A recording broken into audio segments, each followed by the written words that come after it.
Hello friends, സുപ്രഭാതം. എല്ലാവരും സുഖമായിട്ടിരിക്കുമെന്ന് കരുതുന്നു. ഈശ്വരൻ്റെ അനുഗ്രഹം എല്ലാവർക്കും ഉണ്ടായിരിക്കട്ടെ. ഇന്നത്തെ പുതിയ എപ്പിസോഡിലേക്ക് എല്ലാവർക്കും അമ്മൂസ് കിച്ചണിലേക്ക് സ്വാഗതം.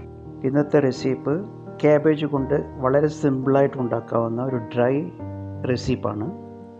അതായത് സുക്ക ഭാജി എന്ന് പറയും. നോർമലി മഹാരാഷ്ട്രൻസ് ചപ്പാത്തിയുടെ കൂടെയും എല്ലാം കഴിക്കുന്ന ഒരു വിഭവമാണിത്. വളരെ ഈസിയാണ് ഉണ്ടാക്കാൻ.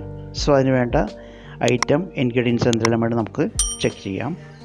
കേബേജ് ഫുൾ എടുത്തിട്ടില്ല, ഇതിൻ്റെ പകുതിയാണ് എടുത്തിരിക്കുന്നത്. 2 വലിയ ഉള്ളി, നാളികേരം ചിരകിയത്, വെളുത്തുള്ളി 6-7 അല്ലി, ഇഞ്ചി, പച്ചമുളക്, പിന്നെ കരിവേപ്പില, ഇതെല്ലാമാണ് നമ്മൾ എടുത്തിരിക്കുന്നത്. സോ ഇതിനാദ്യമായി ചെറുതായിട്ട് നുറുക്കി വെച്ചിട്ടുണ്ട്. അതിന് ശേഷം ഇതേപോലൊരു ചോപ്പറിലിട്ട് അതിനെ ഏറ്റവും പൊടിയായിട്ട് അരിഞ്ഞ് വെച്ചിട്ടുണ്ട്. ഇപ്പോൾ കാണിച്ചു തരാം. ഇതുപോലെ ഏറ്റവും പൊടിയായിട്ടാണ് വെച്ചിരിക്കുന്നത്. സോ അതിൽ വലിയ പീസുകളൊന്നുമില്ല, എല്ലാം പൊടിയായിട്ടാണ് വെച്ചിരിക്കുന്നത്. ഇനി അടുത്ത പ്രോസസ്സ്, ഉള്ളി ഒഴിച്ച് നാളികേരം, പച്ചമുളക്, ഇഞ്ചി അതെല്ലാം ചേർത്തിട്ടുള്ള എല്ലാ സാധനങ്ങളും മിക്സിയിലിട്ടിട്ട് ചെറുതായിട്ടൊന്ന് തിരിക്കുന്നുണ്ട് കേട്ടോ. അപ്പോൾ ഒരു ചെറിയൊരു സെപ്പറേറ്റ് ആയിട്ടുള്ളത് കിട്ടും. അതുപോലെ ഉള്ളിയും സെപ്പറേറ്റ് ആയിട്ട് ഇതുപോലെ ചെറുതായിട്ടൊന്ന് തിരിക്കണം. ഇത് വെവ്വേറെ, ഇല്ലെങ്കിൽ പൊടിഞ്ഞു പോകുന്നതാണ് സെപ്പറേറ്റ് ചെയ്യുന്ന ഉദ്ദേശം. സോ ഇതുപോലെ നമുക്ക് നാളികേരത്തിൻ്റെ മിക്സ് ഇതുപോലെ കിട്ടും. ഓക്കെ. അതിനുശേഷം ഒരു പാൻ എടുത്ത് സ്റ്റൗവിൽ വയ്ക്കുക. ഒരു 4 ടേബിൾ സ്പൂൺ എണ്ണ ഇതിലൊഴിക്കണം. വെളിച്ചെണ്ണ ആയാൽ ഏറ്റവും ഉത്തമം.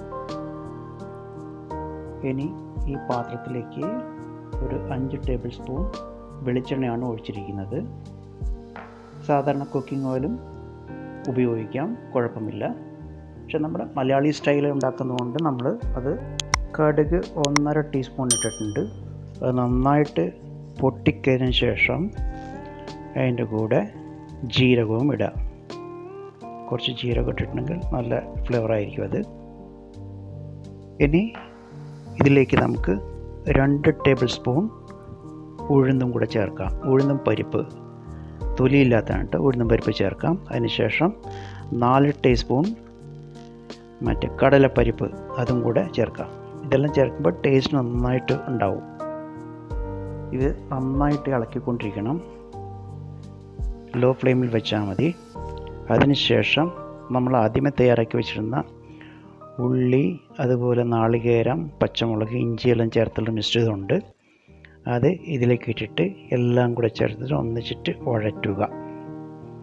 നന്നായിട്ട് വഴറ്റിയതിന് ശേഷം അതിന് ചേർത്ത് 1 ടീസ്പൂൺ മഞ്ഞൾപ്പൊടി ചേർത്ത് അതും കൂടെ ഇതിനോട് ചേർത്ത് ഇളക്കാം.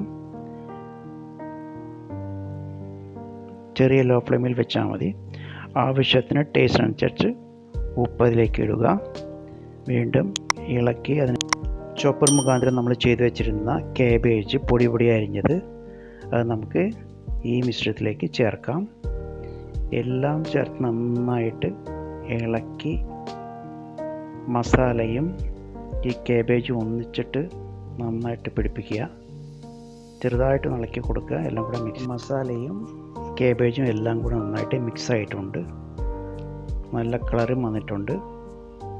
ഇനി അതിനെ കുറച്ച് നേരത്തേക്ക് നമുക്ക് ഒരു അടപ്പ് വെച്ച് വേവിക്കാൻ അനുവദിക്കാം, 1 മിനിറ്റ് നേരത്തേക്ക്. അതിനുശേഷം അടപ്പ് എടുത്തതിന് ശേഷം എല്ലാം കൂടെ ഒന്നുകൂടി ഇളക്കിയതിന് ശേഷം വീണ്ടും എല്ലാം കൂടെ തട്ടിക്കൂട്ടി സെൻട്രലിലേക്കാക്കി കൊണ്ടുവരിക. വീണ്ടും ഒരു 3 മിനിറ്റ് നേരത്തേക്ക് നമുക്ക് അടപ്പിട്ടിട്ട് വീണ്ടും നന്നായിട്ടൊന്ന് വേവിക്കാം.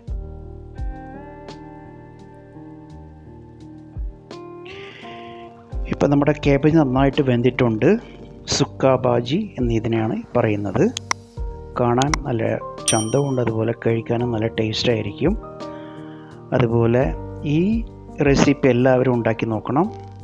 റൊട്ടിയുടെ കൂടെ കഴിക്കാൻ പറ്റിയ, അതുപോലെ സൈഡ് ഡിഷായിട്ട് നമ്മുടെ റൈസിൻ്റെ കൂടെയും യൂസ് ചെയ്യാവുന്ന ഏറ്റവും നല്ലൊരു സബ്ജിയാണിത്. എല്ലാവരും ട്രൈ ചെയ്ത് നോക്കുക. നിങ്ങൾ ഈ ചാനൽ ആദ്യമായിട്ടാണ് കാണുന്നതെങ്കിൽ ഇതിനെ സബ്സ്ക്രൈബ് ചെയ്യുക. ഈ ചാനൽ ലൈക്ക് ചെയ്യുക, ബെൽ ബട്ടൺ അമർത്തുക, മറക്കാതെ ചെയ്യണം, ഷെയർ ചെയ്യുക. ഇനിയും നല്ല വിഭവങ്ങളുമായി വീണ്ടും ഒരിക്കൽ കൂടി നമുക്ക് കാണാം. See you. Bye. God bless you.